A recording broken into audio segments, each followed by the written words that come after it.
Assalamualaikum warahmatullahi wabarakatuh.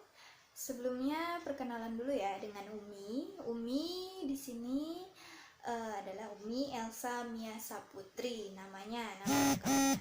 Biasa dipanggil dengan Umi Elsa. Di sini Umi mengajar pelajaran hadis arba'in.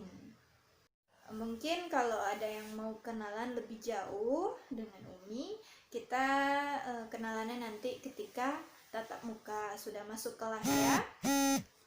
Langsung aja di sini Umi mau menyampaikan tentang hadis dulu sebelum kita masuk ke dalam hadis pertama, kedua dan selanjutnya. Oke. Baik, langsung aja.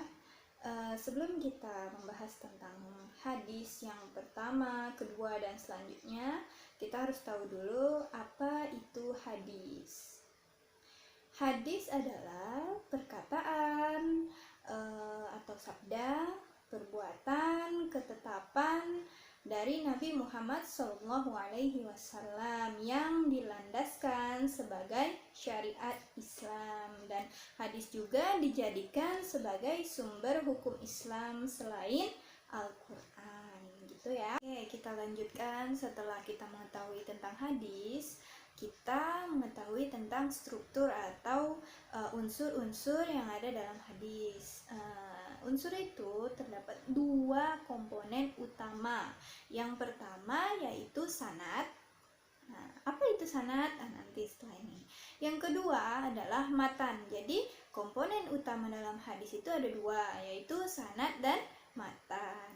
Selanjutnya, apa yang dimaksud dengan sanad? Sanad adalah rantai periwayat hadis. Jadi dari turun temurun sampai akhirnya kita menemukan bahwa hadis tersebut memang betul dari Rasulullah SAW yang mengatakan. Dan selanjutnya adalah matan. Matan, apa itu matan? Matan adalah isi dari hadis tersebut. Jadi Rasulullah itu menyampaikan apa gitu. Jadi matan itu adalah isinya dari hadis tersebut. Oke. Yang ketiga yaitu yang perlu kita ketahui tentang hadis selain pengertiannya, terus komponennya yang dua tadi. Yang selanjutnya yang mau Umi sampaikan yaitu adalah tingkatan hadis berdasarkan keasliannya. Jadi yang pertama ada hadis sahih, yang kedua ada hadis hasan, yang ketiga ada hadis dhaif, dan yang keempat ada hadis maudhu'. Hadis sahih ini adalah hadis yang sanadnya bersambung ke atas sampai Rasulullah SAW dan tidak ada cacat sedikit pun. Maksudnya orang yang mendengarnya tidak ada ragu-ragu, tidak ada keraguan dalam hadis tersebut. Jadi itu disebut dengan hadis sahih. Kedua yaitu hadis hasan.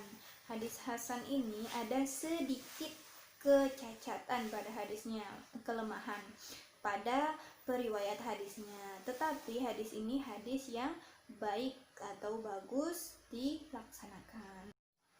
Yang ketiga yaitu hadis dhaif. Hadis dhaif ini adalah hadis yang lemah. Maksudnya kenapa disebut lemah? Karena periwayat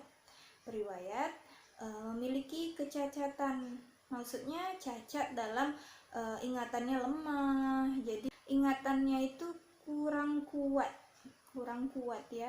Dan yang keempat, yang paling bawah yaitu hadis maudhu' atau hadis yang dicurigai sebagai hadis palsu. Mungkin sampai di sini yang bisa Umi sampaikan tentang hadis. Jadi pengenalan dulu tentang hadis. Jadi sebelum kita belajar hadis, kita tahuin dulu apa itu hadis, terus apa itu komponen-komponen dalam hadis. Jadi terus habis itu apalagi tingkatan hadis berdasarkan keasliannya, itu yang penting ya. Jadi kita harus tahu hadis itu apa. Terus komponennya ada berapa? Ada dua, yaitu apa? Sanad dan matan. Yang terakhir adalah hadis berdasarkan tingkat keasliannya. Ada berapa? Ada 4. Oke, setelah Umi sampaikan tadi, Umi berikan tugas kepada anak-anak Umi sekalian. Tugas yang pertama yaitu merangkum apa yang Umi katakan. Jadi ada 3 hal penting yang Umi sampaikan tadi. Tulis di buku catatan. Buku catatannya itu khusus buku hadisnya, jangan dicampur-campur dengan buku yang lain. Oke, setelah itu setelah dicatat, difotokan, dan di catatannya itu ada tertera nama, kelas, dan tanggal, ya. Ada nama, kelas, dan tanggal.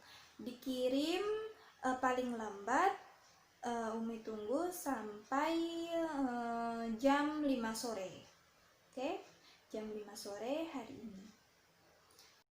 Mungkin cukup sekian yang bisa Umi sampaikan. Kurang lebihnya mohon maaf. Billahi taufik wal hidayah. Assalamualaikum warahmatullahi wabarakatuh.